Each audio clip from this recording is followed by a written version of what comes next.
ये physics physics का पहला टॉपिक प्रकाश का परावर्तन तथा अपवर्तन। क्या पढ़ेंगे? प्रकाश का परावर्तन तथा अपवर्तन। ठीक है, चैप्टर डाल लो फिजिक्स का। फिजिक्स चैप्टर यहाँ पर वैसे तो ये 9 चैप्टर है। क्यों? प्रकाश का परावर्तन तथा अपवर्तन। पाठ का नाम है प्रकाश का परावर्तन तथा अपवर्तन।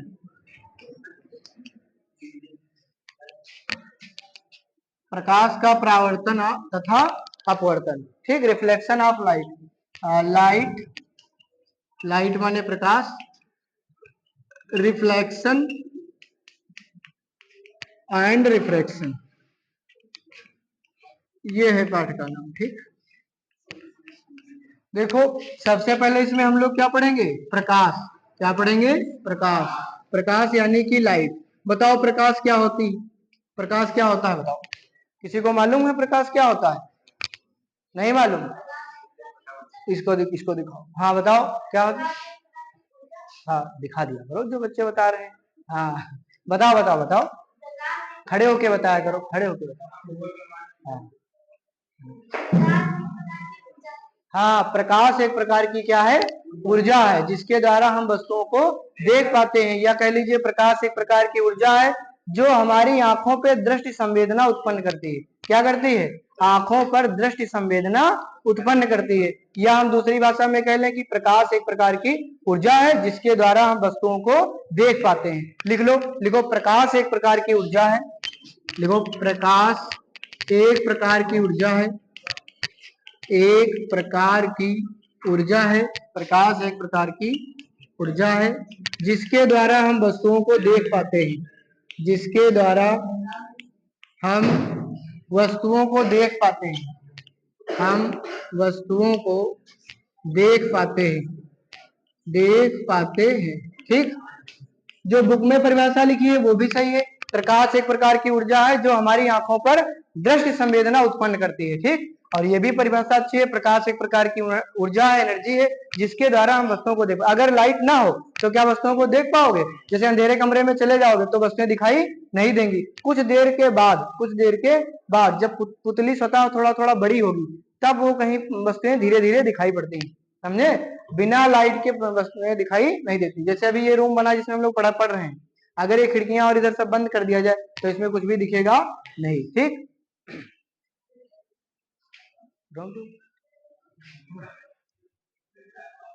ऑन कर दो।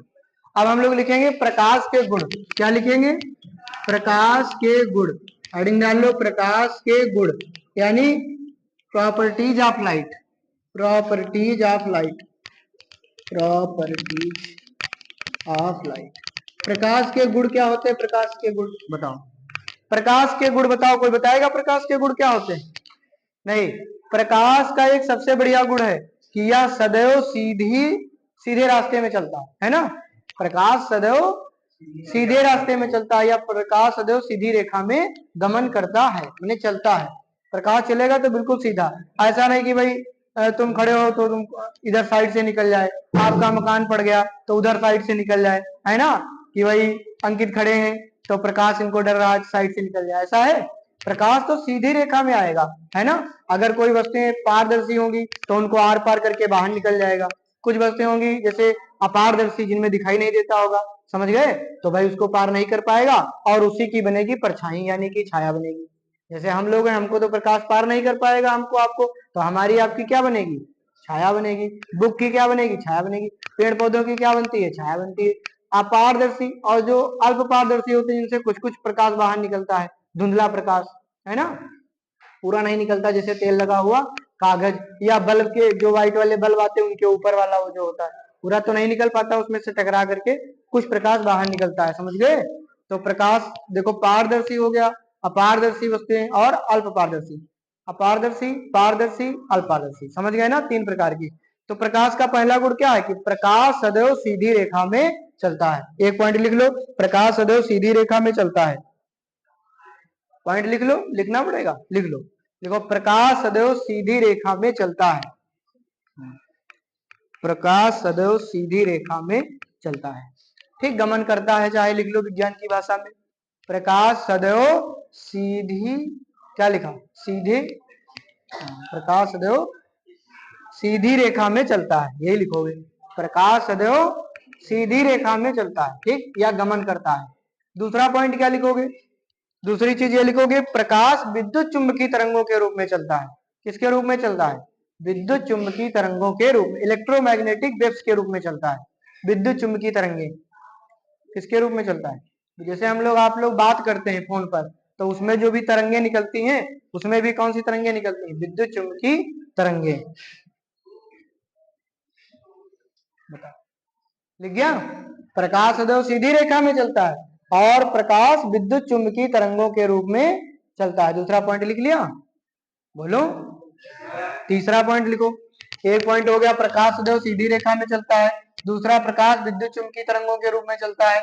तीसरा लिख लो, प्रकाश की चाल, प्रकाश की चाल कितनी होती है, 3 × 10⁸ मीटर पर सेकेंड। कितनी होती है, 3 × 10⁸ मीटर पर सेकेंड। मैंने 1 सेकेंड में प्रकाश कितने मीटर चला जाएगा, 3 × 10⁸ मीटर। 8 मीटर का मतलब अगर इसको किलोमीटर में बदलोगे तो 3 लाख किलोमीटर। कितनी दूर चला जाएगा बताओ, 3 लाख किलोमीटर 1 सेकेंड में चला जाएगा। प्रकाश इतनी तेज चलता है, प्रकाश इतनी तेजी के साथ चलता है, कितनी तेजी के साथ, 3 लाख किलोमीटर। 1 किलोमीटर नहीं, 3 लाख किलोमीटर कितनी देर में चला जाएगा, 1 सेकेंड में। समझ गए, तभी तो सूर्य से पृथ्वी तक प्रकाश आने में कितना समय लगता है, 8 मिनट 22 सेकंड करके देते हैं, बुक्स में अलग अलग है, 8 है ना, 8 मिनट 3 सेकंड, 8 मिनट 22 सेकंड ऐसे लगता है। क्यों, क्योंकि सूर्य से पृथ्वी की दूरी कितनी है, 15 करोड़ किलोमीटर। कितनी है बताओ, 15 करोड़ किलोमीटर है। तो 15 करोड़ किलोमीटर दूरी को तय करने के लिए इतने स्पीड से चलेगा प्रकाश, तो इतना समय लगेगा, 8 मिनट 22 सेकंड। समझ में आया कि नहीं आता। तो पहला पॉइंट, प्रकाश सदैव सीधी रास्ता में चलता है, माने मुड़ेगा नहीं। मुड़ेगा तब जब कोई आगे वस्तु आएगी मुड़ने वाली, तो है ना, जैसे कि शीशा होता है, दर्पण होता है, तो उस पर टकराती है क्योंकि उसके पीछे पॉलिश होती है, तो दर्पण से टकरा करके वापस चला जाता है। लेकिन वापस भी जाता है तो सीधी रेखा में जाता है। कहने का मतलब प्रकाश सदैव सीधे रास्ते में चलता है, सीधे मार्ग में चलता है। दूसरा, प्रकाश विद्युत चुंबकीय तरंगों के रूप में चलता है, आगे पाठ आएंगे विद्युत चुंबकीय तरंगे समझाएंगे। तीसरा क्या है, प्रकाश की चाल 3 × 10⁸ मीटर पर सेकंड, यानी 3 लाख किलोमीटर पर सेकंड। क्या लिखा बताओ, बोलो बोलो, प्रकाश की चाल 3 × 10⁸ मीटर पर सेकंड होती है ना, यही लिख लो।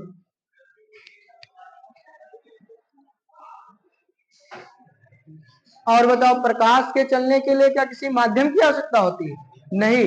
प्रकाश तो देखो, जहां हवा है वहां भी है, जहां हवा नहीं है बीच में वहां भी से भी आता, कितनी ऊंचाई से आता है ना, कहीं पे हवा है, कहीं पे हवा नहीं है, कहीं पर वायुमंडल है, मतलब कहीं पे वायुमंडल नहीं है। तो प्रकाश को चलने के लिए माध्यम की आवश्यकता, इसीलिए विद्युत चुंबकीय तरंगों को भी माध्यम की आवश्यकता नहीं होती, तभी कहा जाता है कि प्रकाश विद्युत चुंबकीय तरंगों के रूप में चलता है। तो अगला पॉइंट लिख लो, चौथा, कि प्रकाश को चलने के लिए माध्यम की आवश्यकता नहीं होती। लिख लो, प्रकाश, लिखो, प्रकाश को चलने के लिए माध्यम की आवश्यकता नहीं होती, प्रकाश के संचरण के लिए माध्यम की आवश्यकता नहीं होती।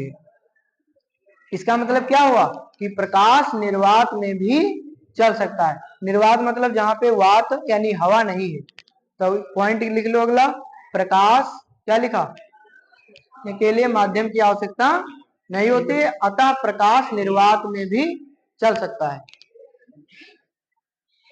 अतः प्रकाश निर्वात में भी चल सकता है।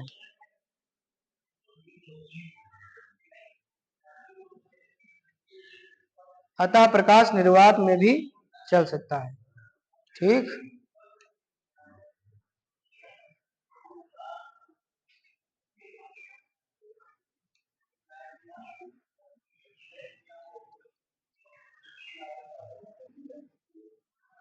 ठीक, कुछ चीजें समझा देते हैं, लिखाएंगे नहीं क्योंकि वो परीक्षा में आएगा नहीं, लेकिन समझ लीजिए। जैसे ये 9th में भी पढ़ा होगा, प्रदीप्त वस्तुएं और अदीप्त वस्तुएं, दीप्त वस्तुएं अदीप्त वस्तुएं पढ़ाया था। ल्यूमिनियस थिंग्स वही बताया था, और नॉन ल्यूमिनियस थिंग्स बताया था। दीप्त वस्तुएं वो वस्तुएं होती हैं जिनमें स्वयं का प्रकाश होता है। दीप्त वस्तुएं वे वस्तुएं होती हैं जिनमें स्वयं का प्रकाश। आधे लोग तो ये लड़के सब बोलते नहीं, लग रहा मुरारी बापू कथा सुनने आए, बढ़िया आराम से बैठे है ना, यहाँ वहाँ कथा चल रही है, बढ़िया सुन रहे हैं आराम से। जब बोल रहे हैं तो उसका रिपीट भी तो किया करो। पढ़ाया नहीं दीप्त वस्तुएं, दीप्त वस्तुएं सब तो पढ़ाया। दीप्त वस्तुएं वे वस्तुएं होती है जिनमें स्वयं का प्रकाश होता है, जैसे सूर्य में स्वयं का प्रकाश है, जलता हुआ बल्ब, चाहे वो बिजली का बल्ब हो, कोई भी बल्ब हो, है ना। और मोमबत्ती है, टार्च है, इसमें सब में क्या है, अपना स्वयं का प्रकाश है। तो जिनमें स्वयं का प्रकाश होता है उनको हम लोग कहते हैं दीप्त वस्तुएं, और जिनमें स्वयं का प्रकाश नहीं होता है उनको हम लोग क्या कहते हैं, अदीप्त वस्तुएं। जैसे आपने उस पर प्रकाश डाला तब वो दिखाई दिया, तो वो अदीप्त वस्तुएं। जैसे चंद्रमा, चंद्रमा कैसे दिखाई देता है, जब सूर्य अपनी प्रकाश की किरणें चंद्रमा पे डालता है तभी तो चंद्रमा दिखाई देता है। अगर चंद्रमा पे सूर्य की किरणें ना पहुंच पाए तो चंद्रमा चमकता हुआ दिखाई नहीं देगा। तो चंद्रमा किस में आएगा, अदीप्त वस्तुएं में आ जाएगा। मेज है, कुर्सी है ना, मेज है, कुर्सी है, चंद्रमा है, पेड़ पौधे हैं, ये सब किस में आ जाएंगे, अदीप्त वस्तुएं में। तारे स्टार किस में आएंगे बताओ, तारे किस में आएंगे, दीप्त में आएंगे कि अदीप्त में आएंगे, दीप्त में आएंगे। तारों का तो अपना खुद का प्रकाश है, वो किसी के उससे थोड़े नहीं है ना। ठीक है, इतना सब लिख लिया। पारदर्शी, अपारदर्शी, अल्पपारदर्शी वो भी समझ गए। पारदर्शी जिसमें प्रकाश पूरा पूरा आर पार हो जाए, है ना, जैसे टार्च के आगे शीशा लगा होता है तो आर पार नहीं हो जाता है, मोटरसाइकिल की या कार की हेडलाइट में उसमें ही पूरा बाहर निकल जाता है, तो जिसमें आर पार हो रहा है पारदर्शी। अपारदर्शी जिसमें कि दिखाई मतलब पार न जा पाए, जैसे ये बुक है, इसको ऐसे बंद कर दोगे तो टार्च लगाओगे या लाइट तो उधर नहीं जाएगी, अपारदर्शी। अल्पपारदर्शी जैसे एक अकेला कागज ले लो और इसमें से लगाओगे तो कुछ कुछ प्रकाश देखो इस साइड निकल जाएगा, तेल लगा हुआ कागज इसको ले सकते हो। ये हो गया। अब हेडिंग डालो, मेन मेन चीजें लिखाएंगे जो एग्जाम्स के लिए इंपॉर्टेंट है। ठीक, प्रकाश का परावर्तन, यहाँ पे हेडिंग डालो प्रकाश का परावर्तन। रोक दिया। जैसे अभी मान लिया किसी के वहां गई और उसने कहा जा बिटिया भाई अपने बारे में नहीं सोचो, किसी दूसरे के बारे में सोचो, यही बताया था ना।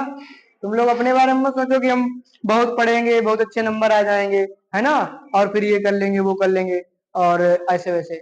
में दूसरे के बारे में सोचो, टीचर्स के बारे में सोचो कि सर के पास ट्यूशन पढ़ेंगे, सर का लाभ कराएंगे, है ना, तो तुम्हारे नंबर अपने आप से आ जाएंगे, समझे। अपने बारे में नहीं सोचो, मेरे बारे में सोचो। प्रकाश का सही बता रहे थे ना कि तुम लोग अपने बारे में मत सोचो, जैसे कि मैं अपने बारे में नहीं सोच रहा हूँ कि मतलब मेरे पास बच्चे बहुत पढ़े, मेरे पास बहुत पैसा आ जाए, मैंने सोचा कभी मैंने नहीं सोचा। तुम ये चीज सोचो कि हम मतलब कि हमें फला फला टीचर्स के पास हमको पढ़ना है ना, फिर नंबर तो आ ही जाएंगे अच्छे अच्छे, समझ गए। और इधर उधर भागोगे अपना तो तुम जानो अपना, अपने आप से सोचते हो कि हम अपने आप से पढ़ लेंगे, यूट्यूब से पढ़ लेंगे, वहां से पढ़ लेंगे, हमारे 90% आ जाएंगे, नहीं आएंगे। 85-86 देखो लाई थी लड़की, वहीं तक बहुत ज्यादा पहुंच पाओगे। 90 के इधर आना पड़ेगा तो टीचर्स के बारे में सोचो, दूसरे के बारे में सोचो। देखो भाई प्रकाश का परावर्तन, और ऐसा नहीं कि मैं ये चीजें कह रहा हूँ, ये सब जगह पढ़ते हैं बच्चे, इंग्लिश मीडियम के बच्चे देखो, RJJ है, और वहां जाओगे सीतापुर है, बहुत से स्कूल है ना, तो वहां सब इंग्लिश मीडियम के जितने भी लड़के हैं देखो, स्कूल से आते हैं तुरंत ही खाना खाते हैं, तुरंत ही अपनी रेंजर साइकिल उठाते हैं, तुरंत ही चले जाते हैं, वो कोचिंग आते हैं दूसरी चले जाते हैं, फिर डांस के लिए चले जाते हैं, मतलब इंटर हाई स्कूल नहीं डांस के लिए जाते, छोटे बच्चे चले जाते हैं डांस के लिए भी चले जाते। सोचो यहाँ तो तुम लोग वही नहीं हो रिफ्लेक्ट, लेकिन कुछ भी नहीं तब भी डेली अपना कवर करते रहो, पढ़ते रहो, रिफ्लेक्शन ऑफ लाइट, पास तो सब लोग हो जाओगे, 85-86-87 नंबर भी आ जाएंगे। लेकिन जैसे बहुत बच्चे लाना चाहते हैं जैसे लिस्ट में नाम, तो थोड़ा मेहनत कर लो, दूसरे के बारे में सोच लो। ठीक, प्रकाश का परावर्तन भैया, reflection of light reflection of light, प्रकाश का परावर्तन, बात को समझो। परावर्तन का मतलब क्या होता है, देखो इंग्लिश में समझो चाहे हिंदी में, यहाँ क्या लिखा है, रिफ्लेक्शन माने रिफ्लेक्ट होगा, प्रकाश कहीं पड़ेगा और रिफ्लेक्ट हो जाएगा, दूसरी तरफ मुड़ जाएगा। प्रकाश का परावर्तन माने टकरा करके वापस लौट जाएगा। सबको मालूम होगा प्रकाश का परावर्तन क्या होता है, जब कोई प्रकाश की किरण किसी चिकने समतल पालिशदार किए हुए पृष्ठ पर आपतित होती है ना, तो वह उस पर टकरा करके उसका अधिकांश प्रकाश उसी माध्यम में वापस लौट जाता है। इस घटना को प्रकाश का परावर्तन कहते हैं। देखो जब कोई प्रकाश, यहाँ पे डायग्राम छोटा सा बना रहा हूं, ठीक, यहाँ पे ये है चिकना पालिशदार किया हुआ, ठीक, तो जब कोई प्रकाश की किरण, लिख लो मैं बोल रहा हूं लिखो, जब कोई प्रकाश की किरण किसी चिकने समतल जब कोई प्रकाश की किरण किसी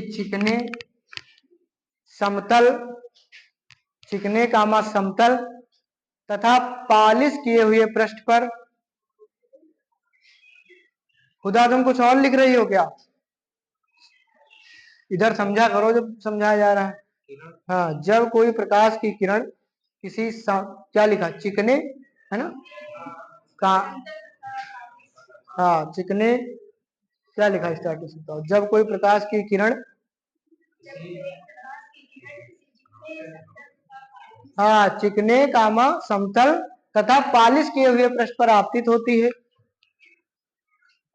तथा पालिश किए हुए पृष्ठ पर आपतित होती है, तथा पालिश किए हुए पृष्ठ पर आपतित होती है। भाई नीचे पालिश भी लगानी है, समझ गए? पालिश नहीं लगाओगे तो आर पार चला जाएगा। तो जब कोई प्रकाश की किरण किसी चिकने कामा समतल, प्लेन भी होना चाहिए, तथा पालिश किए हुए पृष्ठ पर आपतित होती है, तो वह उस पृष्ठ से टकराकर,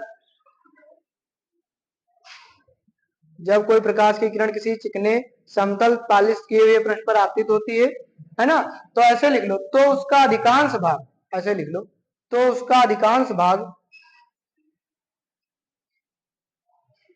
तो उसका अधिकांश भाग उस पृष्ठ से टकराकर, तो उसका अधिकांश भाग उस पृष्ठ से टकराकर, तो उसका अधिकांश भाग उस पृष्ठ से टकराकर उसी माध्यम में वापस लौट जाता है।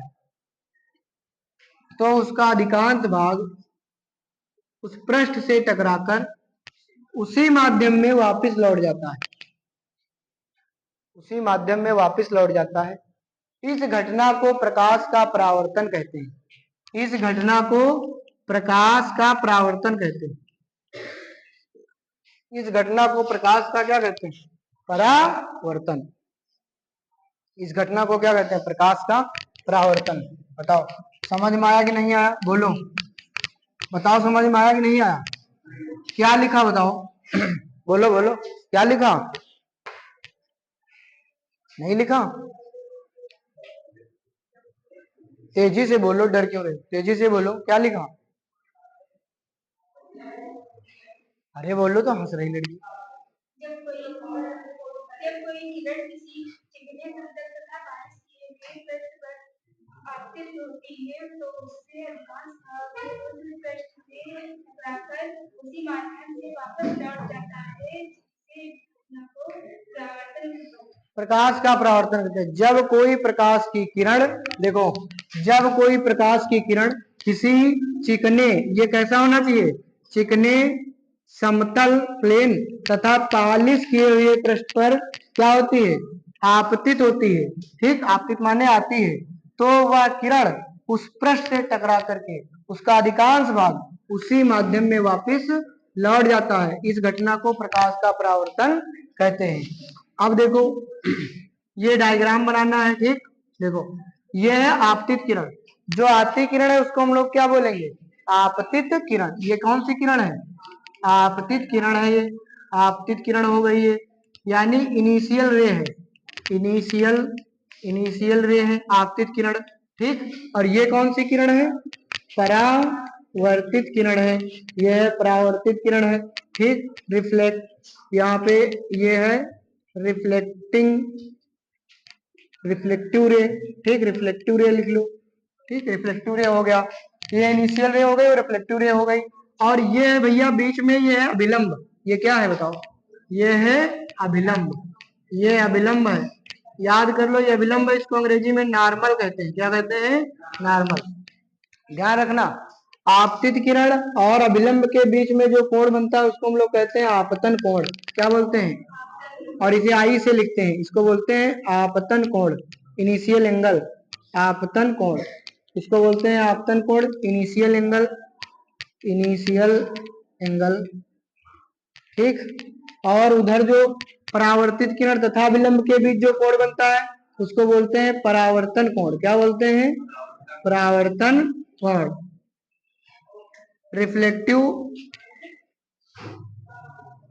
एंगल। ठीक, तो भैया दो प्रकार के इसमें। अब देखो परीक्षा में क्या पूछा जाएगा, परीक्षा में प्रकाश का परावर्तन नहीं आएगा, ना प्रकाश आएगा जो अभी तक पढ़ा दिया, परीक्षा में आएगा परावर्तन के नियम, बस वही तुम्हें याद करना है, ये सब याद नहीं करना है लेकिन लिखना है। तो देखो आप लिख लो, हेडिंग डाल लो परावर्तन के नियम, क्या हेडिंग डाल लो, परावर्तन के नियम, बस यही परीक्षा में आएगा, अगर आएगा तो यही आएगा, बस इसके अलावा कुछ नहीं आएगा। पहला नियम देखो क्या है, चित्र देखो, आपतित किरण, परावर्तित किरण तथा विलंब, आपतित किरण, अविलंब तथा परावर्तित किरण, या आपतित किरण, परावर्तित किरण तथा विलंब, तीनों एक ही बिंदु पर स्थित होते हैं। लिख लो पहला पॉइंट, आपतित किरण कामा परावर्तित किरण तथा विलंब तीनों एक ही बिंदु पर स्थित होते हैं या एक ही तल में स्थित होते हैं, बात एक ही। लिखो आपतित किरण, परावर्तित किरण तथा विलंब, देखो बोलोगे नहीं तो कभी नहीं जान पाओगे, मुंह बंद रखोगे, जो चीज हम बोल रहे हैं वो तो रिपीट किया करो, गूगल भी यही कहता है बोलने से सब आता है, जब बोलोगे तभी आएगा ना बिना इमली के सामने। आपतित किरण, ये लिख लो दोनों नियम तब, ठीक, आपतित किरण, परावर्तित किरण तथा विलंब तीनों एक ही बिंदु पर स्थित होते हैं। लिख लो आपतित किरण, परावर्तित किरण तथा विलंब तीनों एक ही बिंदु पर स्थित होते हैं। दूसरा नियम, आपतन कोण का मान सदैव परावर्तन कोण के मान के बराबर होता है, जितना कोण ये वाला होगा और उतना कोण ही ये वाला होगा, ध्यान रखना, जितने पे आएगी उतने पे जाएगी, दोनों बराबर होंगे। तो यहाँ लिख लेना, हाँ आपतन कोण का मान, आपतन कोण, आपतन कोण सदैव परावर्तन कोण के बराबर होता है, सदैव परावर्तन कोण के बराबर होता है।